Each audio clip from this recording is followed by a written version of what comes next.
Think we're getting people in now, Yep, Phil? I think Yeah. so. Yep. We've got people starting to join us into the room now. Um, Flooding in. Um, Tricky time of the year, Jules, this time of Yeah. year. Yeah. We got it a bit earlier this year, though, didn't we? I think last year we were maybe first week of December, I think. So, Yeah, we're Yeah, nudging it. Mm. yeah. I feel like the Christmas stress is just starting earlier and earlier every year for a lot of people. yeah. But And it you know what, is the mate? way of it. No Feliz Navidad playing this time. No, would you like to sing for us, Jules? No, I'll pass on that. Although my father-in-law has just got in. He's Irish, but he's just got in from Spain a couple of weeks ago, and yeah, he brought us all Feliz Navidad Oh, did he? t-shirts. Yeah. Maybe if anyone wants to message us their name and address, we might get a T-shirt out to you with Feliz Navidad on it, courtesy of Julian. You're right with that, Jules? Yeah. I think Stocking I'll stuffer. pass. But if anyone else has any suggestions on what their favorite Christmas song is, feel free to pop that in the chat. I'm always on a being half Irish. I'm always a fairy tale of New York kind of guy. The Ah, Pogues, yes. Yeah, Festival. So classic, classic. yeah, that's my one. Anything but Mariah Carey is fine with me. Yeah, we're done with that. Morning, Victoria. Yes, good morning. All Righto, right, Jules, kick us I think we're off. starting to get in now Yep, anyway. So hey yep. guys, hopefully you can all hear us. I think Victoria's messaging there, so hopefully that is the case. But if you could just let us know where you're all dialing in from, around the country, New Zealand, further abroad. Sometimes we get people over in the States and Canada through our North American audience. Newcastle, Cool. some Brisbane. Over the ditch. G'day, Luke.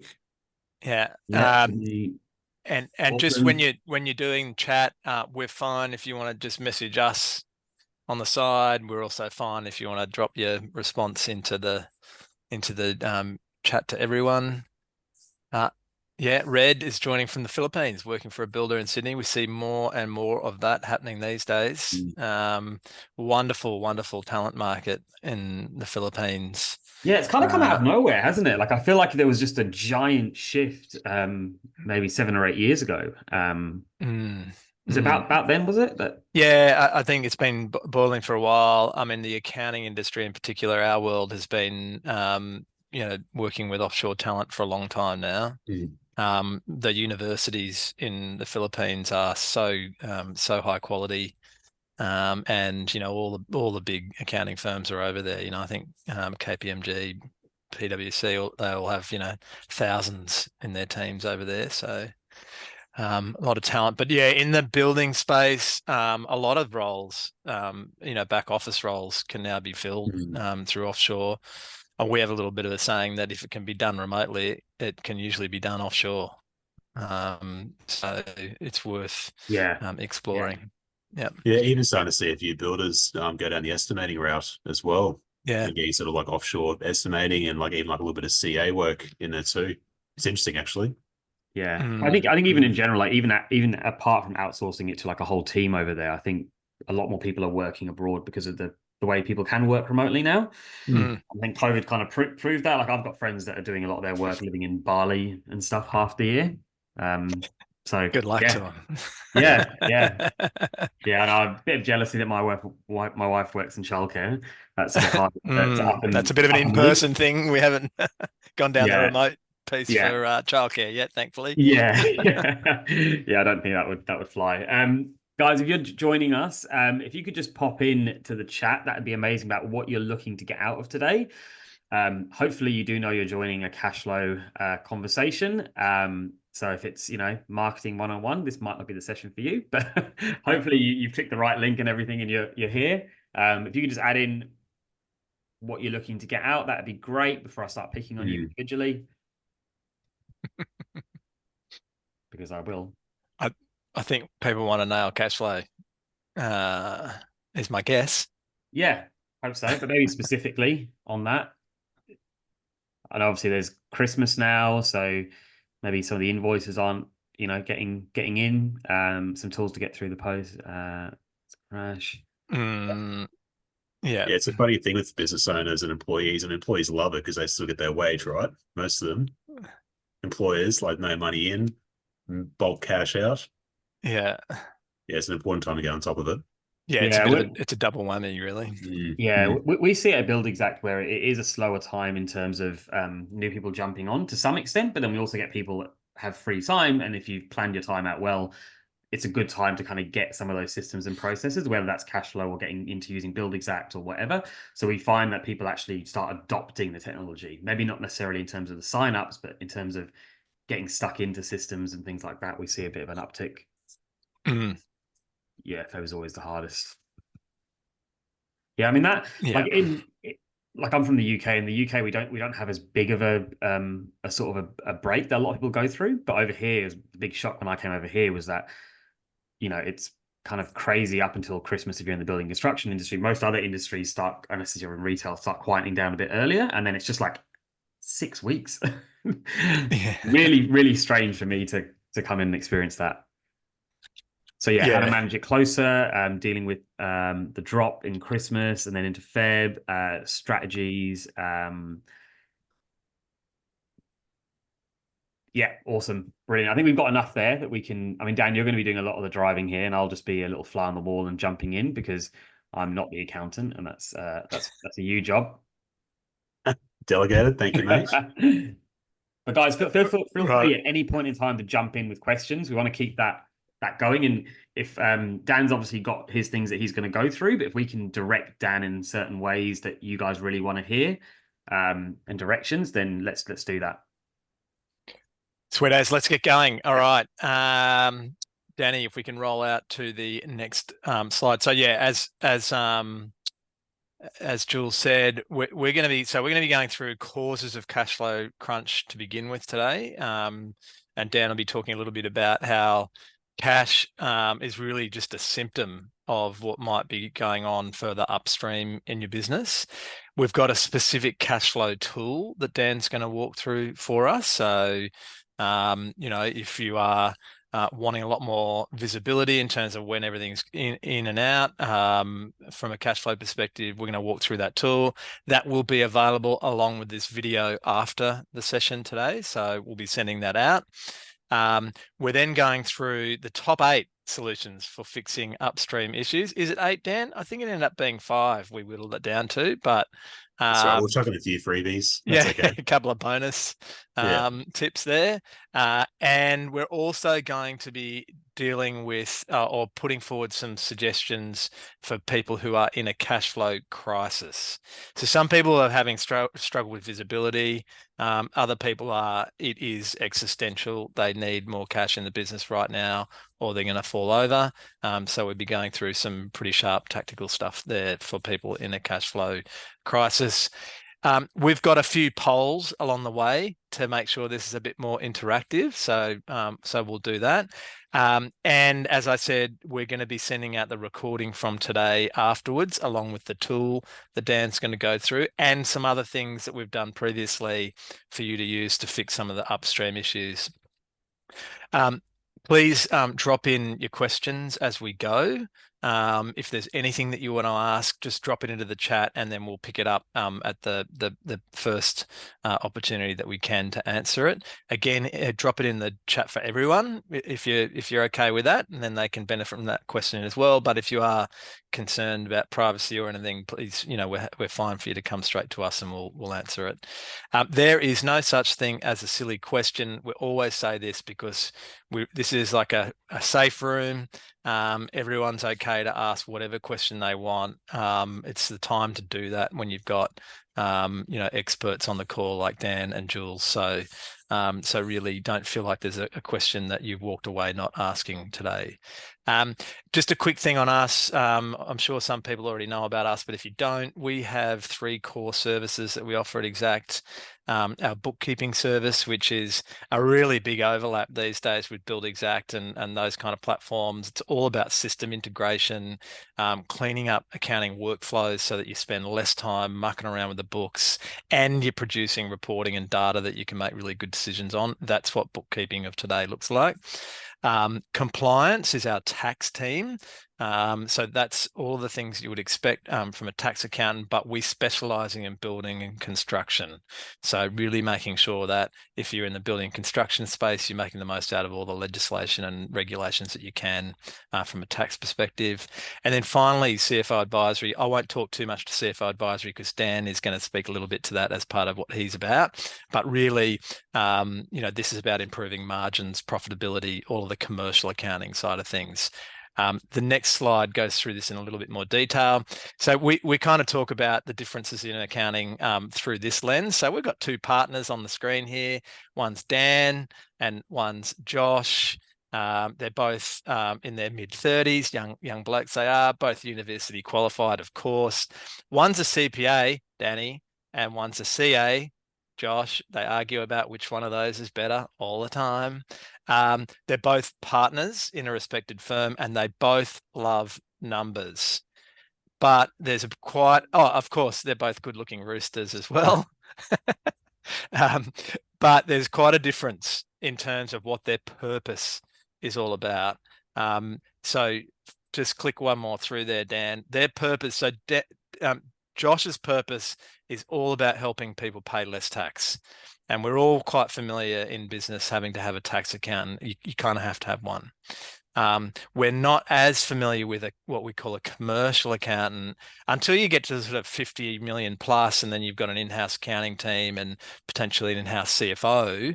Really, there's a lot of guesswork going on in terms of what the finance stack looks like and what commercial accounting looks like. And so that's where Dan and CFO advisory come in. They're all about bolting on that sort of commercial accounting expertise to businesses who are not necessarily at the point where they can do that in-house themselves yet. So that's just some framing, and that's where we're coming from with this presentation today, because commercial accounting is all about margins, but also things like cash flow. So about Dan, just really quickly, Dan, as you'd expect, isn't a tax accountant.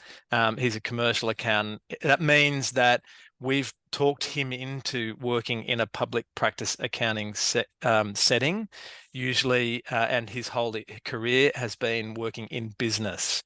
So in accounting teams, running accounting teams, acting as CFO in a business setting. And so he's looked after everything from all the finance stack, but also really good fundamental understanding and experience in other areas like HR, IT, all those things that often flow up to the CFO to look after. So we're going to benefit today from those years of experience at the coalface that Dan has had. And I think that's it for those intros. We're just before we kick off, we're just going to do a quick little poll, which is going to get us in the mood for what is our relationship with cash flow at the moment. You guys can see that okay, Jules and Dan? Yeah. The poll? Yes. Okay. Yeah, so this is anonymous. Be vulnerable, guys. Lean into it. Yeah. So, and we're having just a little bit of fun with this too. So what is your relationship with cash flow? Smooth sailing, no surprises. Well, you could probably teach us a few things today if you're answering that one. Sitting on a mountain of cash is a great place to be. I'm living claim to claim. That's a bit scary to be in that camp, but that's fine. A lot of people go through this as part of their journey, and particularly if you're growing, it's a tricky thing to manage. Won't see the bus coming. So this is, I actually don't even know what my cash flow position is. I hope it's okay. But if there is a claim out there or an invoice that I didn't know about that's going to hit me, I wouldn't even see it coming. Not burning cash anymore, but still on shaky ground. So that's people who have started to get some kind of better systems and visibility in place, but still not really feeling comfortable about their visibility and where they're sitting at from a cash perspective. So there were the options. I think we've had most people have replied to that now. So I might just end that poll and share the results. You can see that, guys. So no one in the room is sitting on a mountain of cash. Okay, well, I guess that makes sense if we're in a webinar for cash flow and learning more about cash flow. So we hope that we will get you there one day. But yeah, quite a spread then across nice to see that there's a bunch of people, 10 people sitting in this I'm not burning cash anymore, which is great. But it's quite a spread there, and still quite a few in this I'm living claim to claim. So I think that means that you guys, looking at the audience and the split, will get a lot out of today in terms of the content we're going to cover. Okay. Dan, I'm going to hand it over to you now, mate, and we'll get on with the rest of the show. Yeah, awesome. Thanks, Bill, and thanks, Julian, obviously, for the welcome and the intro. So, guys, we will try and keep this fairly tight. Obviously, your time is valuable, but I can't stress enough. I mean, this is an expensive meeting for us and for all you guys in attendance. So please drop in your questions either directly, or if you have ideas along the way. I mean, because I'm not going to cover everything, but if you guys want to share stories or ideas, like, let's have a real round table crack at this overall. So if there's anything that I've missed or heard, or please definitely jump in and chuck some questions in there. Now, the way I'm going to run this is, obviously with Phil and Julian's help, is I want to sort of go really wide first, talk about this thing called the agent stage, and then I'll sort of get into the nitty gritty, get into the tool, and then I'll lens back out and go, well, what are some of the levers that we can pull to get us out of a bit of cash flow hurt? And then if the hurt's not that severe, well, what are some of the other things you should be working on? Because ultimately, at the end of the day, Phil was right at the start. Having poor cash is generally a symptom of other stuff not quite going right. So let me just talk about this first. So having done this for a while now, I've sort of have bumped into different business owners, and what happens out of this is they sort of fall into these three categories that I've noticed over time. So depending on your age and stage, whether you're a startup or been going at it for a few years, or COVID gave you a belt and you haven't sort of bounced back out of it, you fall into these three categories. So survive and repair is you are living claim to claim, you have zero visibility on profit or next to none, you run your business by the back of the beer coaster, you have some terrorists in your business, like high performers, but they're picking and choosing the hours that they want. The conversations that, me, or say you and your business partners, or you and your partner at home, whatever it is going to be very, very, very different to actually over to the far right-hand side. I know what's going on. I get monthly reporting. I can clearly see where I'm tearing up cash by job, et cetera, et cetera. I have some money now. The bank loves me. What's next? Am I going to do my own developments? Do I want to expand into another state? Whatever it happens to be. So most businesses I bump into don't entirely fit into one of these categories. Like, it can be a bit of a transitional period. So far left is generally we have intense conversations around cash flow, survival. We rarely sort of talk about margin at that stage, but that's really important. Versus, well, we're out of the cash flow hole. We've got an overdraft in place. We have a little bit of breathing room. I'm not going to call Dan and say, man, I'm really worried about making wages this week. Like, we have some space. Now we can start to work on the business. So instead of you being the engine, you're running the engine. And then how do we sort of itemize that out? And how do we sort of tick off those tasks and projects over time versus full control? Like, the business is getting a bit boring, because the ultimate goal of business is that you want the business to be boring, or you to get a little bit restless. Like, it's never going to be completely boring, but that's the goal. I mean, I have a couple of clients like that at the moment going, Dan, hey, I'm a little bit restless this week. What do I do? I mean, it's a bit of a sort of, I guess, a fairy tale agent stage around that piece, but that is the ultimate goal. Income producing asset one is boring. And then you go, right, what's next? That's the fun part. But it is an agent stage thing. It usually takes a couple of years to go from far left to far right, but it's important to have a plan along the way.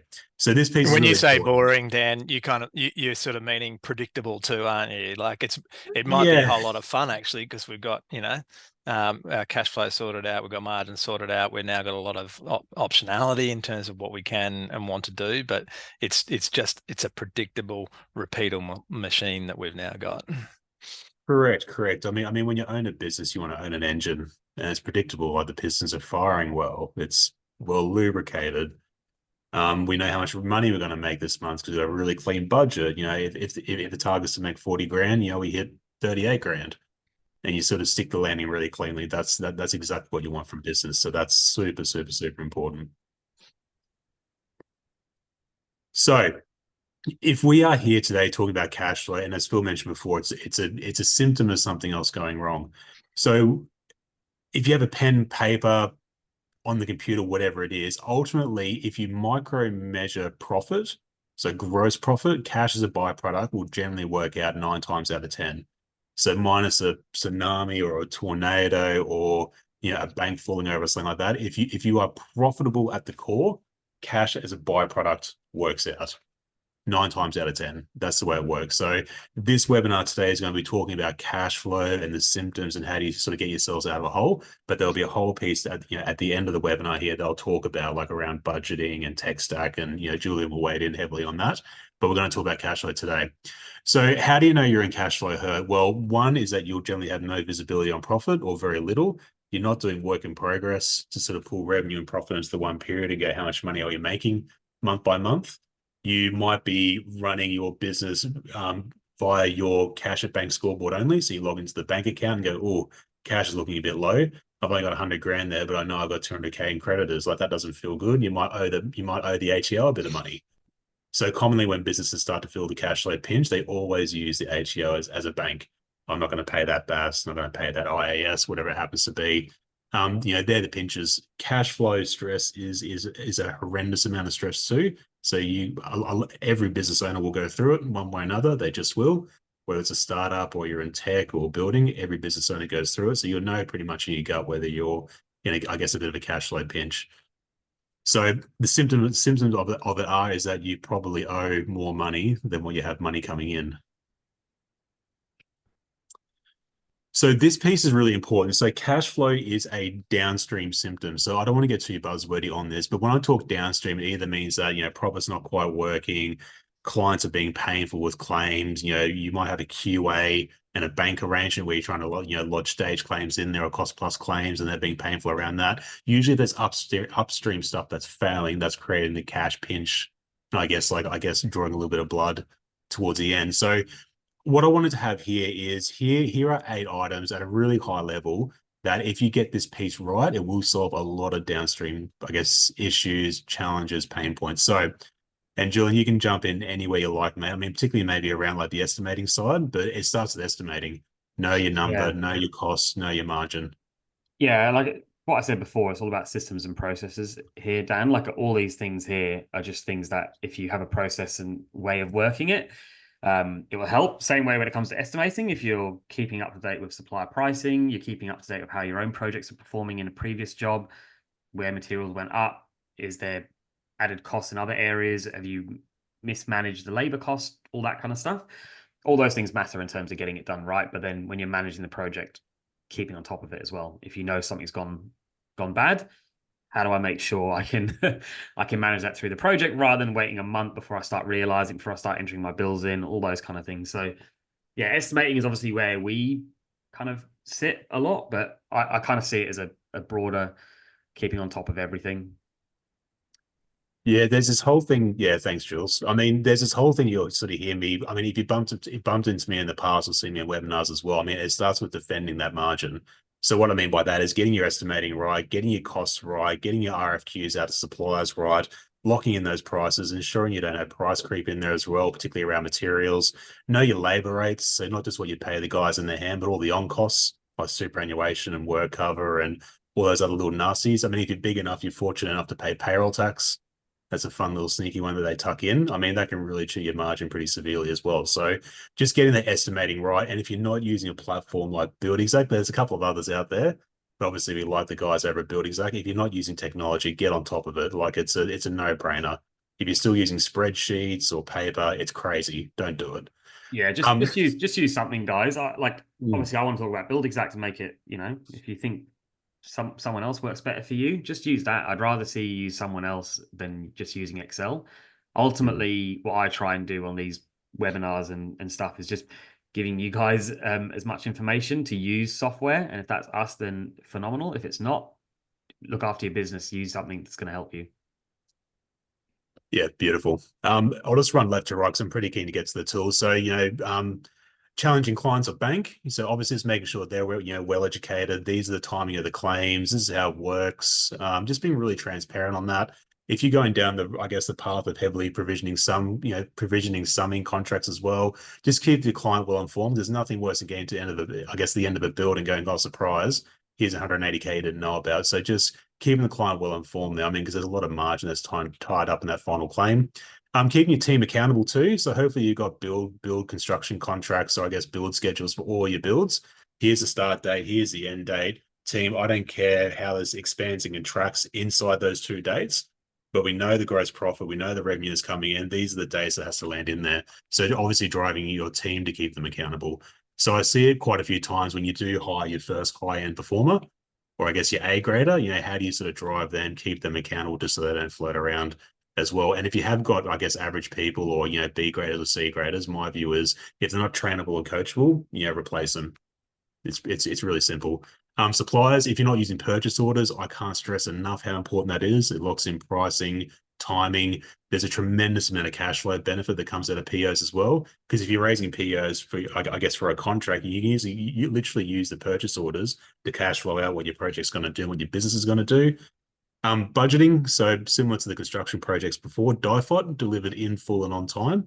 I mean, you might have a project that's going for 12 months that might be having, I don't know, $120,000 in GP.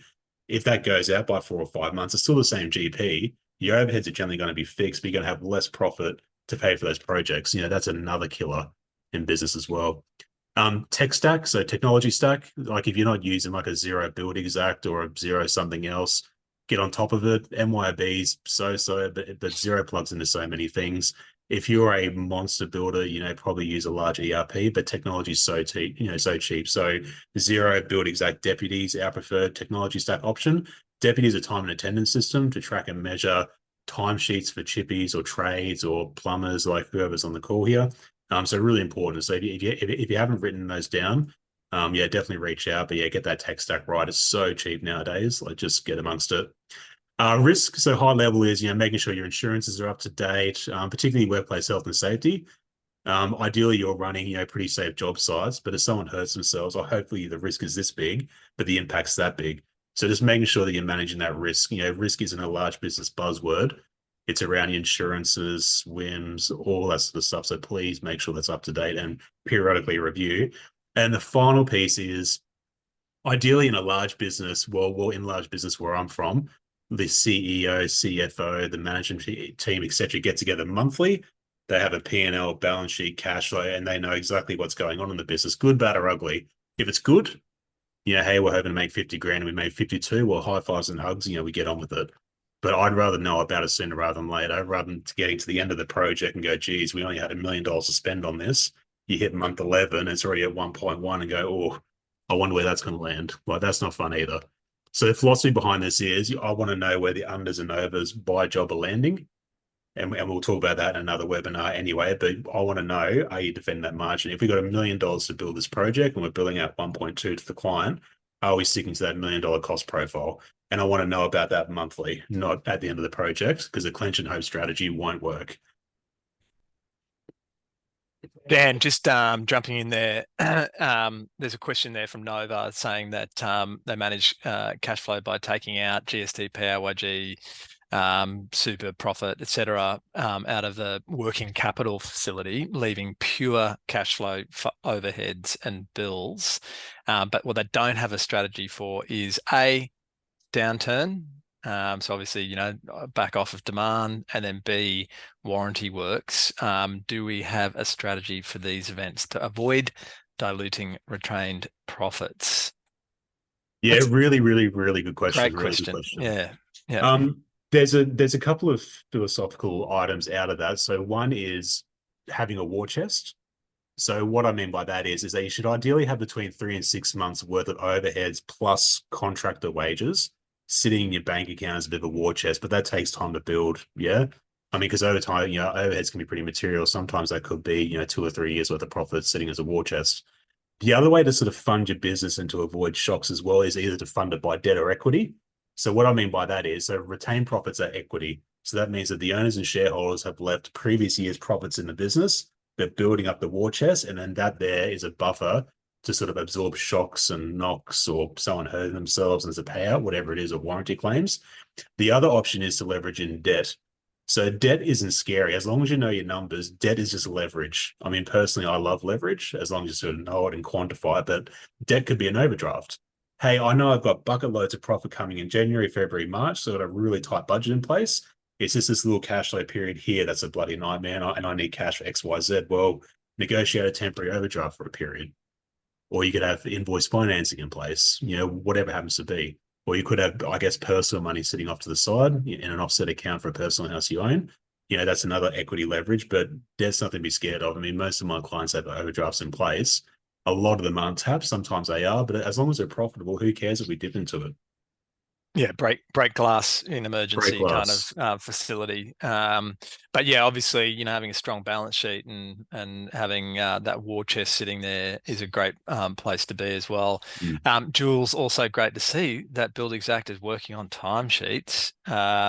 So that would be native in the platform, obviously Nice. making it easy to bill all of your labor costs to the job as well, so that you can really make sure that that labor component, which I think there's a comment there as well, around lots of builders having the technology in place but not having it integrated properly.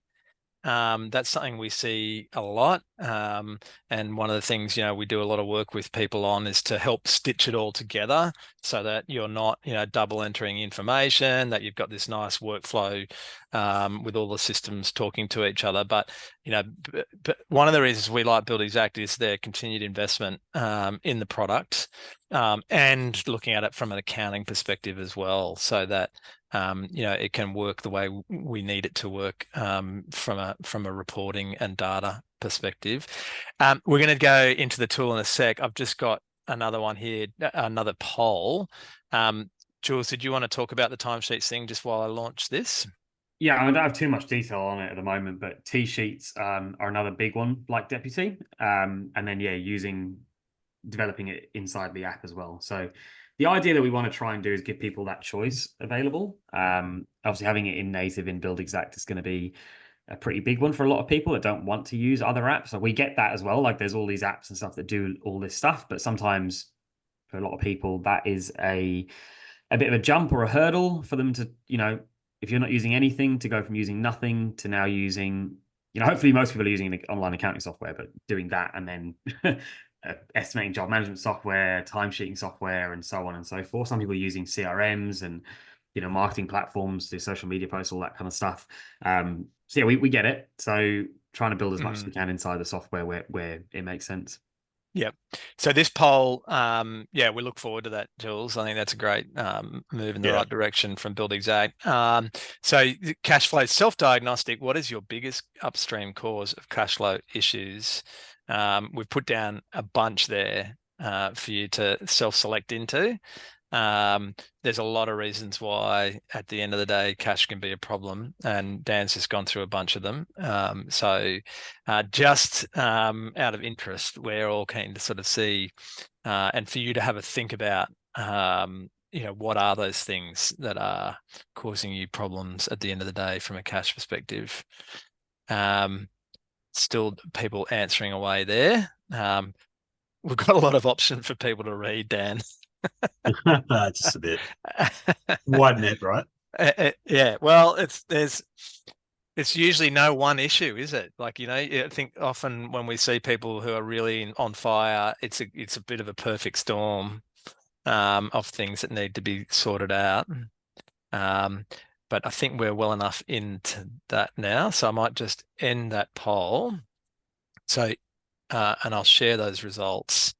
So it looks like we've got a decent percentage saying they've got problems with all of the above. Issues with clients, so the money coming in from clients, banks being difficult. No doubt that's a big cause for a lot of people. Jules, the errors in estimating, no surprise there. Yeah, I was expecting that to be fairly high as well.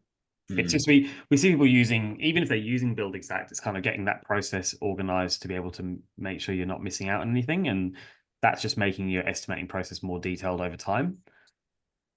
Yeah, I think the blind spot thing often too is, not understanding the nature of the build as well as it possibly could. So, not factoring in the difficulty of the site or, access issues, those sorts of things. And so that additional kind of cost or delays that are going to, flow in to making the whole thing go longer, and therefore issues with delay with payments, that sort of thing. Okay. Thanks for that, guys. And back to you, Dan. We're going to go into the tool now. Yeah, awesome. So everyone, thanks again for hanging in there. So this will be the tool that I'll go through now, and I'll just probably just spend a fair bit of time just talking about how it works and the functionality and just tips and how to use the tool, which I think is probably just as important as well. Now, depending on what sort of, I guess, cash flow crunch you're in, a monthly tool is pretty good for businesses that aren't in like too much hurt currently. So what I mean by that is obviously your cash balance is going to change day to day, but at a high level, we just want to sort of see where the lowest point is and then bounce out of it. If your cash is running really tight, similar to this business here, or it's running at 10s or 20s or whatever it happens to be, you're probably better off using a daily cash flow planner and sort of getting really microscopic and really strategic around who you're going to pay when and high comms to the bank to make sure you get the right timing of claims in, et cetera, et cetera, et cetera. So I'll talk about this model specifically, but it can be universally used for either a weekly cash flow or a daily cash flow. So on top of this tool here, we'll also use we're also going to be releasing a daily cash flow as well. It'll be similar format, similar philosophies, and I'll talk about, well, how all the inputs work. And ultimately, what do you do with this information? Because it's easy, it's actually pretty straightforward to pull these together. But then what do you do with this information? And then if you're on a cash flow crunch, like this builder here or this business owner, well, what are the levers to pull? And then I'll go back onto the PowerPoint and talk about those shortly. So cash flow is notoriously difficult to get accurate sort of above 12 to 16 weeks, which is why we've sort of done a bit of a 4-month cash flow here. So 4 weeks a month for a 12, 16, anything outside that is going to be pretty difficult. So I'm quite a visual person as well. So we try and produce a lot of our tools with a bit of a visual aspect and then a numbers aspect down the bottom. Now, coming up here, this really simply goes, well, here's a zero line, so zero cash. The green bar is the sum of the cash in. The red bar is the sum of the cash out. And in a perfect world, the green bar is bigger than the red bar, which means you're building a stockpile of cash, building that war chest, et cetera, et cetera, et cetera. So this is a bit of a visual representation of the data being inputted below. So as you can see here, the red bar is a bit bigger than what the cash is coming in at the moment. So you can tell pretty quickly that there's going to be some hurt coming along the way. So when you are filling out this template, it's broken down to a couple of chunks. So this first section here is the cash flow summary. So it's really simply, here are the months, and you can override these with November, December, January, February. So you can have this as a rolling template. But over here is, well, what's the opening cash balance as of 1 October? What is the sum of the cash in for the month? So gross cash in, including GST, because we're doing a cash flow here, not a profit and loss. What is the gross cash out? Again, including GST. So what are the cash payments out? So opening cash plus money in, less money out gives you a closing cash balance. Yeah, pretty simple at a high level. And then that rolls across to November. Make sure you do check that balance, especially when you do roll across to 1 November, that these two match. I mean, because it's pretty easy to sort of get these out by, a couple $100,000 if you do get the timing of the claim out as well. And then same process. So what is the sum of the cash in? What's the sum of the cash out? And then what's the closing balance? So in this piece here, you can see, well, over the next sort of few months, cash is actually running okay because the closing balance doesn't move, but obviously the balance isn't going up to pay for GST and the like come February. But as you can see here, January is looking diabolical. So the purpose of the cash flow whiz is go, well, let's drop in the known knowns. Let's drop in, cash out and go, is there a bus coming at us? Yes or no? Because if you stick your head in the sand, you're a bit unsure, or you're doing the back of the beer coaster, like there's a fair bit of danger in here. But good, bad, or ugly, now that we know this number, we can plan around it. So this business owner here has dropped in the claims, dropped in the numbers and gone, well, we've got a $140,000 hole. What do we do? And I'll circle back to that shortly. So when we are building this up, I mean, cash in and cash out comes from a couple of places. So when you come down to row 25 and below, we chunk this out to being payments from clients. So it could be clients, banks, whatever it is. And there's a whole separate sheet for this, which I'll talk about shortly. But the other items down below here, these are expenses. So this is your more predictable expenses each week, each month, whatever it happens to be. So we leave in here payroll. So what is your weekly wages? So this is the net cash you pay out. So if you're paying me $50 an hour, I lose $20 in tax and I get $30 in the hand. So that is the net cash that's going out. So I wouldn't run a profit and loss statement and grab the wages out of the P&L. It's literally the cash that's leaving the bank account because this is a cash flow. So just be really careful when you are updating this too, that you do account for 4-week months and 5-week months if you're doing cash flows. Oh, sorry, payrolls. So if you pay people on a Friday and there's 4 Fridays in 1 month and 5 in the next, just make sure you do gross that number up just try and capture this as well, because the more time and energy you put into this, the more accurate it's going to be, and the less anxiety you're going to get from it at the end of the day. Superannuation's in there as well. I mean, commonly people pay that quarterly, so just be aware of your due dates on that. It's pretty nasty if you miss those dates as well from a tax perspective. Like the ATO does hurt you there. Work cover installments and payroll tax. So if some of these don't apply, or say you prepaid your work cover installments, like just delete them out, like just zero it and away you go. So anything in blue you can update there yourself. For your ATO payments as well. So I mean, we left ATO in its own special category, which is always fun. So with the BAS, make sure you just drop in when those are payable. Some people like to pay or, prepay some BAS sometimes, or prepay a bit of tax. Or if you have nothing coming until, I guess, late January, late February, you can update that BAS amount in there. Your bookkeeper should be best placed to know that number. If you know how to read a balance sheet, your balance sheet will actually tell you that number. You don't have to like clench and hope that the number's not going to be too big. Like, you actually have reporting around you where you can actually just read the balance sheet and it'll tell you that. If you're a bit unfamiliar, happy to have a chat around it, but your bookkeeper should be able to give you a pretty good guesstimate as to what that's going to be. Monthly pay-as-you-go withholding. So that's the monthly IASs you get from the ATO. So not the BAS where you pay the GST, but the wages the tax you withhold from the wages you pay. So using that example before, you pay me $50 an hour, $20 is withheld. I get $30 in the hand. Well, that $20 accumulates every pay, and you pay that one monthly. So just make sure you capture that one too, because it can be a bit of a nasty monthly surprise if you do miss that one. If you have got cars, which I think a lot of us on this call today will have, just make sure you do drop in chattel mortgages. If you have any term loans as well for any, like, I guess, property you might own from a business perspective. If you know you have monthly credit cards that the guys or girls run around with too, like, just try and drop in a bit of an average figure in there. And the final piece is, well, there is a lumpy creditor piece down the bottom as well. So what we've covered here is just more like the monthly recurring stuff. And now I'll talk about customers first. So when we talk about gross cash in, there's 185,000 there. Here are the receipts, separate schedule, customer inputs. Now, this cash flow is really hard to get right. Like, even for me, and I've been doing this for years and years, like, profit and loss is pretty straightforward. Balance sheets are pretty straightforward, but cash flow is notoriously difficult to get right.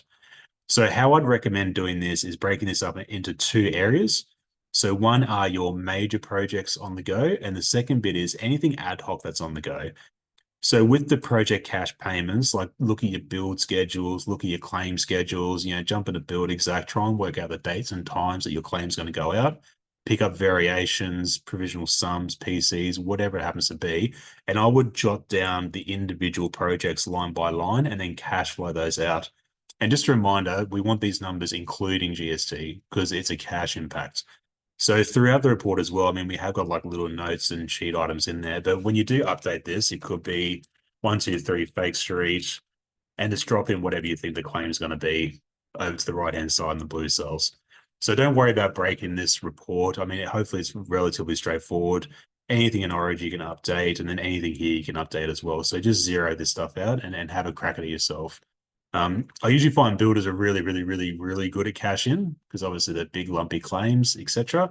So definitely spend a bit of time getting that right. List out your projects. If you need more rows, just insert more rows too, but just proof the work. So in October, for example, there's $170,000 coming in. And if you come back to the dashboard here, 185, but we have got some ad hoc stuff in there as well. So just make sure it does reconcile, and just make sure you understand the tool too. I mean, this isn't a accountant's tool. This is a business owner's tool.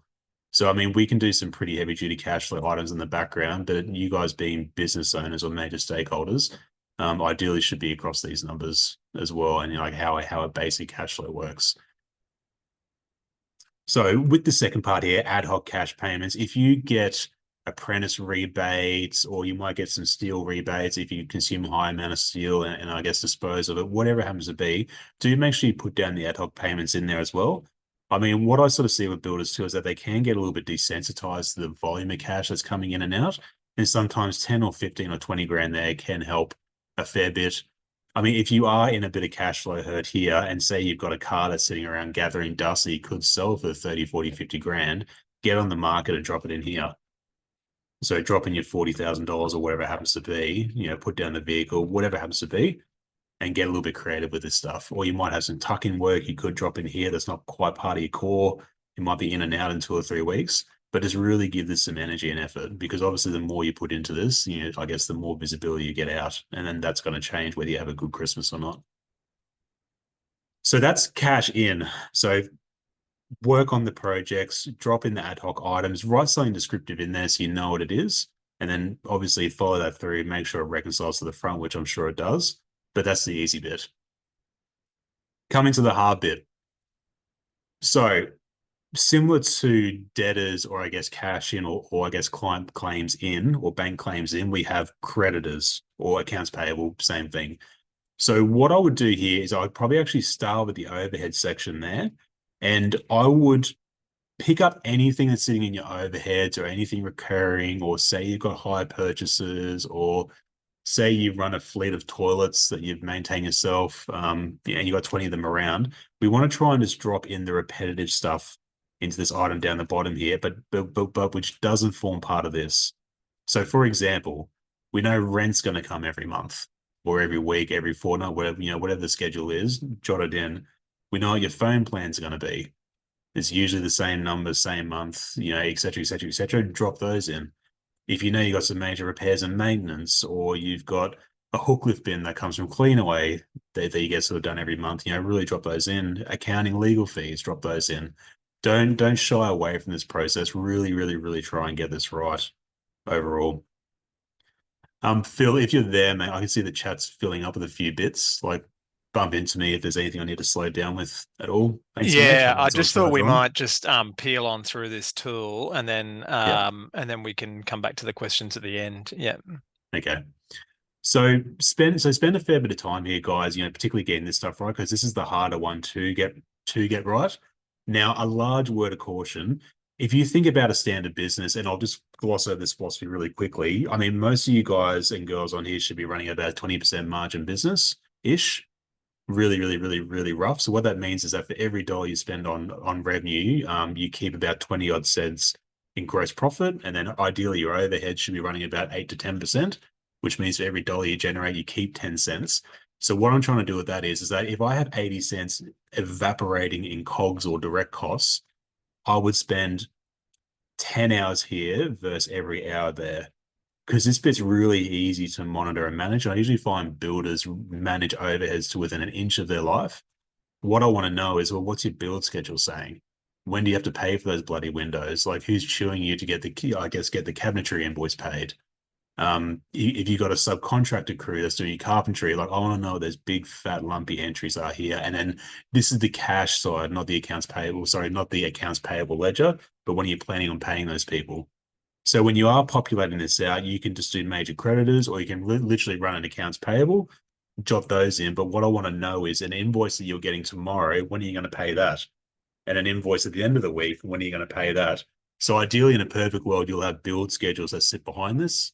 Ideally, you have purchase orders. And again, if you're running purchase orders, you can almost just run your cash flow off your purchase orders. So you run an open purchase order report. And if you're not doing POs, please write a note to get across them urgently. Because if you have a really good purchase order system, like this cash flow piece is beautiful. If you haven't got that, have your best guess. Your best guess is better than nothing or putting your head in the sand. So list out your major creditors. If you've got repeat work with them, jot them down. Writing comments here too. I mean, building is really complex. There's cash flying around, invoices flying around. Like, definitely try and stay on top of those as best you can.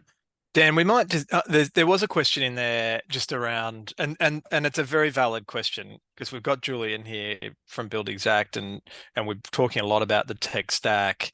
The kind of, maybe the elephant in the room is, how come we don't have Buildxact in front of us at this point, and we're looking at spreadsheets? And Dan, at the top of the show, you said, get off spreadsheets. We should be using platforms like Buildxact.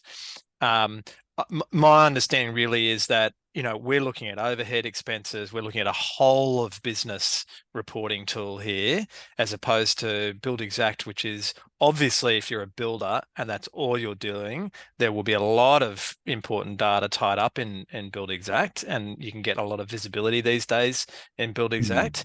But when we're doing that step back to look at the whole of business and how we're traveling with something as critical as cash, that's why we then look to tools like a really good spreadsheet, but fed from data out of Xero and Buildxact. What's your kind of take on that? Phil, that's me, is it? Yeah, or Dan, Yeah. whoever. I mean, yeah. The one thing I would say with Buildxact is that the way we generate this information requires a lot of might be using the wrong word here, but hygiene in terms of how you manage your project and how you estimate. We often find that a lot of builders don't do that. It takes people a while to get up to that sort of level because we need it to be very, you've estimated, you've raised your purchase orders against those things, and all of that stuff generates your numbers. But what we find is that people get stuck on jobs and they start adding in invoices left, right, and center, and it's not necessarily completely tied back to the estimate, in which case it makes it quite difficult for us to know what has actually been received, what have you got left to come, all that kind of stuff. So because of that, it makes it really hard for us to give that information. Whereas sometimes using a spreadsheet where you can just go, I know the rolled up number, roughly top of my head, I'll just plug that in, and that gives you a much clearer snapshot. And I also find that when you allow people to do that in a bit of a simpler way, it increases the likelihood that they're going to do it and actually see the results from it. So that'd be my take on it. If you can use our system to help you generate some of that stuff on a job by job basis, that gives you some of the more rolled up numbers as well, great.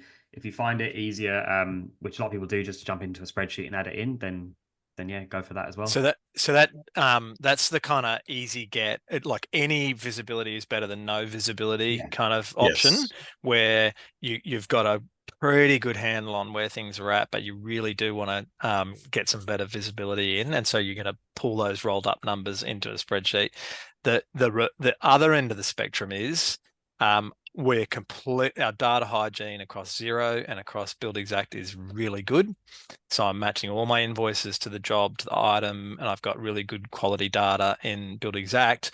But what we don't have in Buildxact is all the operating expenses, anything that sits outside of jobs. And there are ways for sort of adjusting for that to a degree in Buildxact, but really, Dan, that's why we would then step outside of those platforms and have Excel as our single source of truth with all the data inputs. Yeah, correct. I mean, keep in mind too, everyone on the call, this is a bit of a catch-all exercise. I mean, if we're going to do like a specialist Buildxact or another building platform, or say one of you guys are running a SAP or a JD Edwards, like it'd be a completely different conversation again. So we're just trying to apply the assume nothing rule here, and let's just pretend some data's here and there's good data and bad data. So we're just trying to do a bit of a catch-all and go, well, depending where you're up on your journey, whether survive and repair or bad data, whatever it is, there's a tool here. If you have really good accounts payable and purchase orders, well, run those reports, cash flow it out, drop it in. Straightforward. Whereas if you're a little bit earlier on, I guess, in your business ownership career and you're a bit unsure what to do, well, you start with this tool.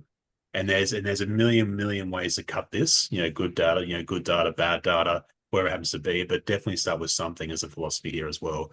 I mean, Buildxact have done amazing inroads with POs and scheduling and all the rest of it, but it's definitely not a catch-all system.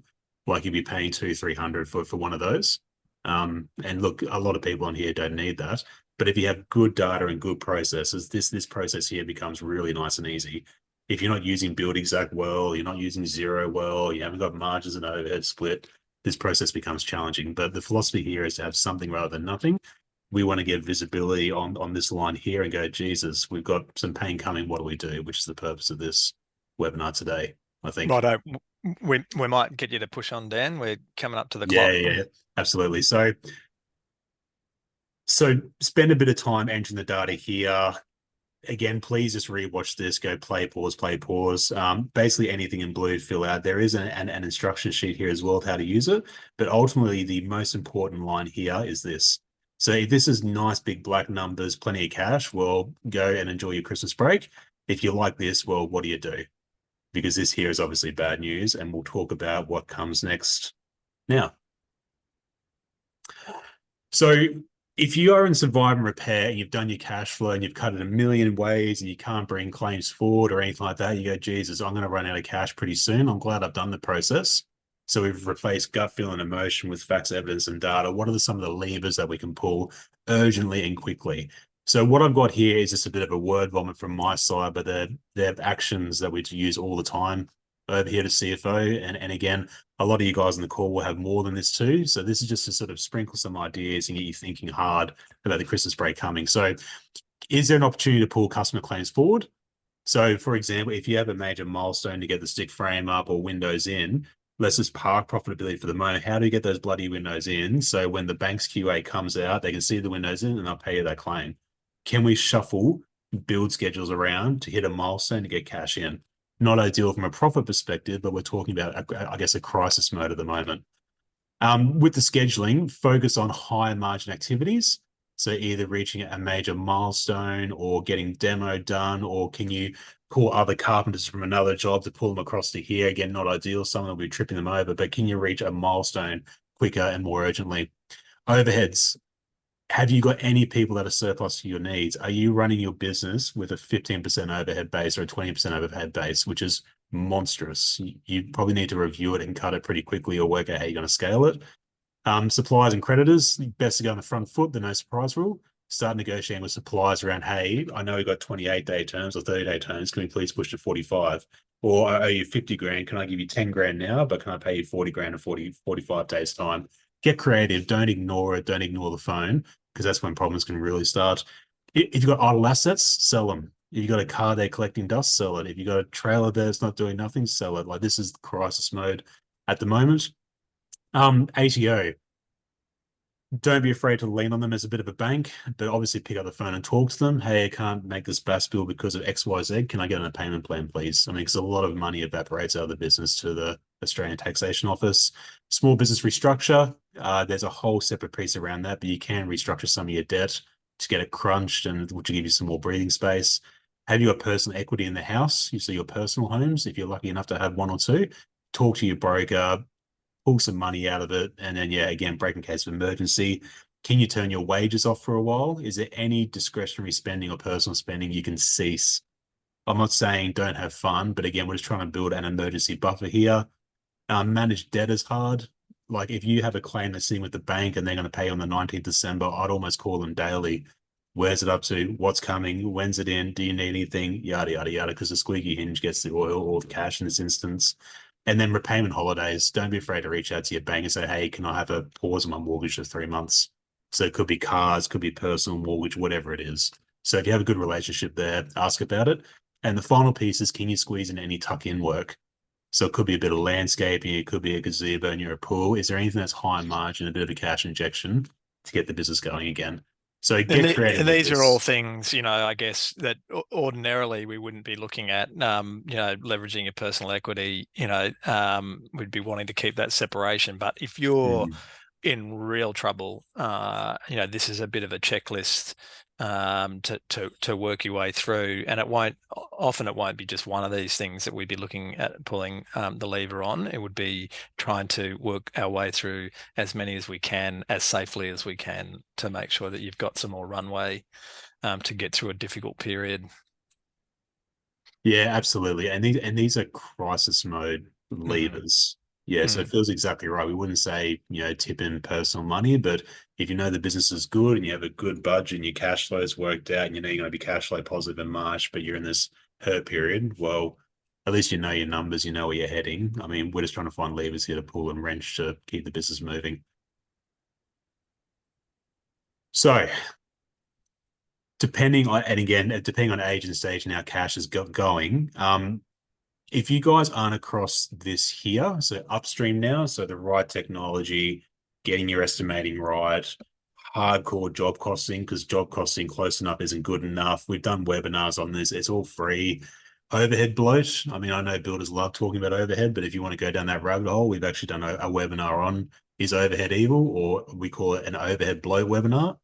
knowing your numbers and then budgeting for your business as well. So if you know cash is actually not too bad, I'd strongly encourage you to get across these 5 elements here as business owners, working on the business, not in it, and just tackle each of these. So we'll send out an email with links and articles and all sorts of stuff. But if you're looking at any of these and going, oh, what's that? Or go, oh, I'm not across it, I'd strongly recommend getting across it as business owners. It's really the blueprint, isn't it, Dan, for getting out of crisis mode? Yeah. So you're not constantly putting fires out. If you methodically work your way through each of these functions, and we've got some good articles there. We've got previous webinars we've done. We'll send you links out for each of these when we send the video and the link for the tool that Dan just went through. But we'll send you links out for these previous webinars that we've done as well. They come with tools as well.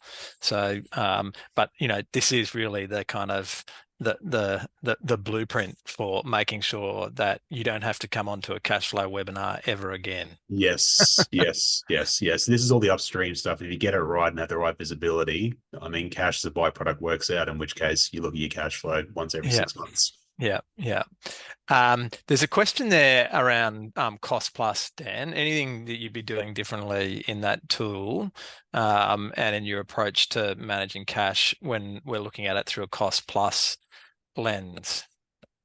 Cost plus is interesting, actually. I mean, I like cost plus from a risk perspective, because if you set up your contract right, you can actually build in some overhead recovery in there. It's really systematic, but then your admin has to be exceptional, because if you miss an invoice, you don't get to charge it. So there's a bit of danger in that. So hopefully your back office processes are excellent. I mean, in an ideal world, if you have got a cash flow crunch coming, I'd probably start to talk to the client or the bank around bringing, maybe issuing more frequent claims. So if you have monthly claims in there, can you do fortnightly? Because if you can so basically you'll have to incur the costs over a month, and then you'll raise a claim, and then you won't get paid for that for 15 days, 14 days. So your cash flow cycle could be 45. Whereas if you can bring that back a fortnight, so if you go 30 days, bring it back a fortnight to 14, you can actually pull your cash flow cycle back 14 days and sort of open up a bit of breathing space. And then what you can do in the background as well is talk to suppliers and creditors and go, hey, can I have a bit of a birthday here? 5 days, 10 days, if you're in that crisis mode, can be a game changer as well. I'm just going to launch, Dan, this consultation. This is our last poll. This is really just about if anyone wants a consultation with Dan or one of the team, they can put their hand up for that now. I mean, there's some stuff that we've touched on today, and there's some questions in there as well that really, it's best to deal with the specific detail of what's going on in the business. And so we're more than happy to do that on a free consult. It's not necessarily about having to take on the service or anything like that. If you are interested in understanding more about CFO advisory and what we do from that perspective, then that you can use the time for that as well. But we're more than happy to sort of do more of a one-on-one. What's your setup like? How can you improve it? Any of the questions that we might not be able to get to because of the detail today. So that's what that's for. And also anyone who would like to have a chat to Buildxact, to Julian and the team, just to understand maybe what's coming in terms of their roadmap, or how to get more out of the platform, that interconnectivity piece. Jules, did you want to add anything onto that? In the meantime, if people have any other questions, you can drop them into the chat. And we're happy to hang around just for a little bit longer now to deal with any specific things if people want to ask any questions. But Jules, do you want to add anything there? Yeah, I was going to say, Ben, in the chat, you've popped in there saying that you'd want to get in some training in terms of how to get the invoicing stuff matching up correctly. So definitely add it in there. I'll put my email address in as well. You can email me, and happy to jump on a call with you to go through it. That should be coming in the chat now. And yeah, just to add, guys, as well, because Phil doesn't like to take a break or a breath through his sentences. I normally say Sorry, at the very beginning, but at Buildxact, we always try and work with people that ideally specialize in working with builders, just because the knowledge that you need to work specifically with builders compared to other trades where there's smaller projects, there's lots of projects, it's more service-based. Builders are very, very unique because we're talking huge sums of money that run through, especially for those bigger projects of new homes and the higher end version of those as well. that it's not as easy just to go and say, I'm just going to pick up another 10 jobs that are gonna make up for a mistake I've made in a previous job. So it's really important to work with people that understand that industry in particular. And this is why we work with Xact Accounting really heavily in this sort of accounting space, because knowing how all of that stuff works, especially with all the tax stuff, bookkeeping, everything is super, super important. So I wanted to kind of give the guys here a bit of a talk up at the start. But like I said, Phil has an oxygen tank just pumping straight into his lungs. I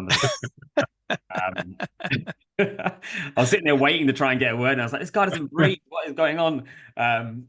So I wanted to point that out. And it's the same for us across the board with partners that we work with. We always try and work with people that specialize, working with builders. Nothing that you can't work with other trades and stuff, but as long as that partner or whoever we work with is really particular on that. And, particularly from an accountant's bookkeeper side, I used to work at MYOB, and I used to manage bookkeepers and accountants and sort of try and advise them on doing things. And the thing we were always talking about is specialize in an industry. Don't be doing manufacturing and retail and hospitality and construction and trades and all this kind of stuff, because jack of all trades, master of none. In an industry where you need to specialize, especially in accounting, that's not the industry to do it in. So, if you need any advice or anything, especially in this space, these are the guys to come to. Thanks, Jules. That's nice. I'll try and pause for you next time. Yeah. So if I can just do the wrap from my side. Guys, if you have any anxiety going into Christmas at all, and you're a little bit unsure, you don't have the cash flow in place, like I chuck 4 or 5 hours at it. You should be able to, depending on the size of the business and all the rest of it, you should be able to crack one of those in a day. And the setup is always the painful part, but once you have it in place, just maintain it and monitor it going forwards. I didn't see anyone clicking on that have a mountain of cash, so I'd highly recommend, even if you just sort of burn 4 or 5 hours at it, and if stuff's all right, the anxiety and the confidence you get out of that will be tenfold. So yeah, definitely give it a crack. You don't have to use our tool. There's tools out there, but it's off the shelf, ready to go and build for builders. So yeah, give it a crack. Yeah, and if you get stuck and you need a hand, just reach out. Oh, yeah. You'll have our details. We're going to send you all the follow-up stuff after this. But we're really literally just phone call, email away. If you get stuck on anything at all, we'd love to help out. So let us know. Yeah. And same for me, guys. Well, if you're using Buildxact and you're struggling to get into it, just reach out to me. I think I have a pretty good way of explaining my recommended way of people that are just getting started or maybe haven't invested a huge amount of time. So I'm happy to answer any questions. So just feel free to shoot me an email. Jules is particularly good at about 5 o'clock on a Saturday morning. So if you want to just hit him up then. All right. Thanks, Jules, for having us. And thanks for coming on. Dan, thank you so much for that info and for going through all of that tool. And we'll have another one of these coming out your way soon. So stay tuned for the next exciting episode of how to make more profit. And we wish, if we don't see you before the end of the year, we wish you all the best for Christmas and New Year. Yes. And take some nice time out to recharge, because I reckon it's going to be a thumper next year. There's a lot of great stuff happening around the traps. And so we hope that we can all make the most of that. Yeah, absolutely. All right. Good one, team. Awesome. Cheers, guys. Thanks, See you later, everyone. Bye. Bye.